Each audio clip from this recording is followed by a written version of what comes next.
السلام عليكم ورحمة الله وبركاته، ازيكم جميعا عاملين ايه؟ النهاردة ان شاء الله انا في الفيديو دوت هكمل السلسلة بتاعت انواع القرب. انا في الفيديو الاولاني اتكلمت على اول نوع من انواع القرب اللي هو القرب الشافي. مبسوطة جدا بالانعكاسات اللي انتوا حسيتوا بيها في نفسياتكم. وان الموضوع لمس معاكم في حاجات واثار جواكم التفكير وان انتوا بدأتوا تفكروا بجد. قريبين من مين قريب منكم وهكذا. النهارده هيكون نوع تاني من انواع القرب، هو مختلف عن الفيديو الاولاني. الفيديو الاولاني كنا بنتكلم عن قرب شافي وحاجه كده فيها ورود وفراشات. النهارده هتكلم على حاجه اسمها القرب البعيد. طبعا انا عارفه ان الاسم غريب شويه، اللي هو قرب بعيد، بس حقيقي حقيقي ده اللي انا بحس بيه ودوت انا بشوفه كتير قوي في حياتي. موقف حصل معاك، حسيت ان انت مخنوق قوي ومضغوط جدا، ايا كان الموقف دوت كبير صغير، يستحق او ما يستحقش، بس انت مخنوق. انت دلوقتي مخنوق ومتضايق وجواك حاجة عايز تخرجها، انت عايز تتكلم دلوقتي. ايا كان انت فاهم الحاجة دي صح فاهمها غلط، بس انت عايز تتكلم دلوقتي. اخترت شخص ما، المفروض ان الشخص ده قريب منك، يعني صديقك، ايا كان حد قريبك whatever، علاقة عاطفية ايا كان. فانت اخترت الشخص ده ان انت هتروح هتتكلم معاه وهتفضفض له. ومجرد ان انت هتفضفض، يعني بحكي مثال بسيط جدا بيحصل معانا كلنا. فانت بتكلم الشخص الفلاني ده بتقول انا حصل معايا واحد اتنين تلاتة وحصل كذا كذا كذا كذا كذا كذا. انت جالك رد وجعك، بس اللي مش وجعك الكلام نفسه. الكلام نفسه هيتغير من شخص لآخر. اللي وجعك ان انت في لحظات ما كده، ممكن في ثانية، ممكن في اقل من الثانية، جالك صوت جواك بيقولك الشخص ده مش حاسس بيا، الشخص ده مش سامعني اصلا، الشخص ده اصلا مش فاهم انا اصلا بتكلم في ايه. ممكن بقى طبعا يبقى الرد من نوع مثلا انت مكبر الموضوع، لا اصل انت شايف ان اللي انت بتقوله دوت، انت اصلا انت حساس زياده، اصلا انت ركزت في الموضوع زياده عن اللزوم. ايا كان ايه الرد اللي بيجيلك، انت بتحس في لحظه كده ان انت في مسافه كبيره قوي ما بينك وما بين الشخص ده. انت هنا وهو مش هنا، لا هو هنا يعني. هو هنا خالص. لو هتسألوني تحديدا انا ممكن اوصف حاجة زي دي بايه، انا كمنار انا بشوف الموضوع ده كأنك بتتكلم مع حد مش سامعك، كأنك باصص لحد مش شايفك، كأنك بتتكلم عربي مع حد اجنبي.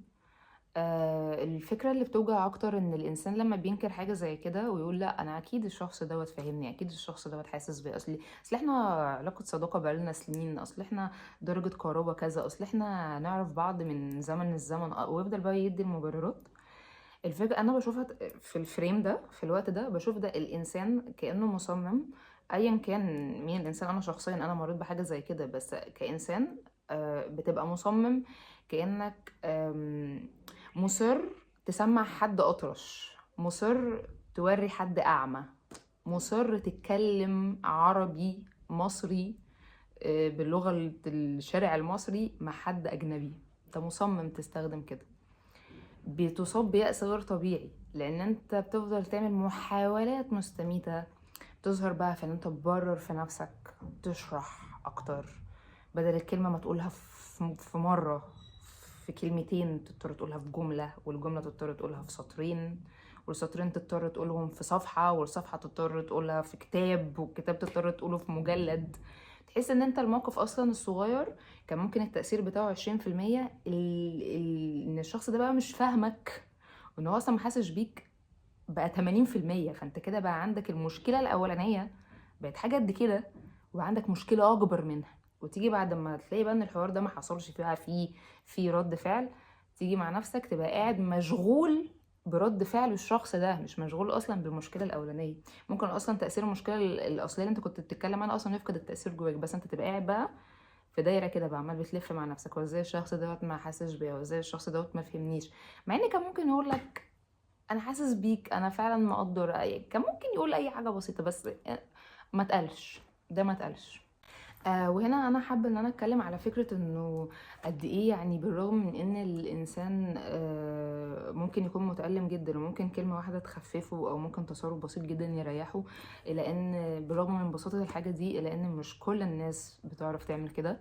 وفي ناس بتشوف ان هي مش مضطره، وشايفه ان الحاجه دي مش ضروريه، وشايفة ان الحاجة ديت ملوش اي لازمة خالص، ملوش اي لازمة خالص ان انا ادعمك، ملوش اي لازمة خالص ان انا اشجعك، ملوش اي لازمة خالص ان انا احس بيك، ملوش اي لازمة خالص ان انا اعمل اي حاجة من الحاجات دي. انت اعتني بنفسك ولع مع نفسك. في ناس للأسف بتشوف كده، وانا عن نفسي انا مش بشوف ان ده طبيعي، مش بشوف ان ده آدمي اصلا، يعني مش حاجة انسانية اصلا، يعني ده حاجة بعيدة كل البعد عن الإنسانية. بس كده. مش عندي حاجة تاني بصراحة ان انا اقولها، يعني انا لو حاسة محتاجة اقول حاجة تاني هقولها، بس انا حاسة ان كده خلاص خرجت كل اللي جوايا.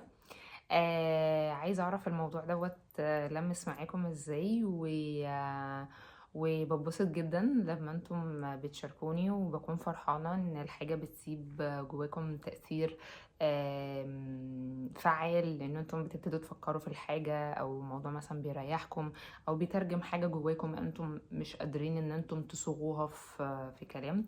الموضوع دوت بيفرق معايا جدا، وببسط بيه قوي. هستنى مشاركتكم. وطبعا محدش يشارك بحاجة هو هيحس ان هي مش مريح ان هو يقولها، بس طالما حاسس ان هي اتس اوكي وعامة وعادي، فخلاص شاركوا يعني. that's it, thank you، واشوفكم ان شاء الله في الفيديو الجاي على خير. والفيديو اللي جاي هيكون تالت نوع من انواع القرب، كمان انا اراها برضو. ودوت هيكون اخر بقى فيديو من السلسلة، عشان بعد كده نبدأ في سلسلة جديدة ان شاء الله. that's it, thank you، واشوفكم على خير، باي باي.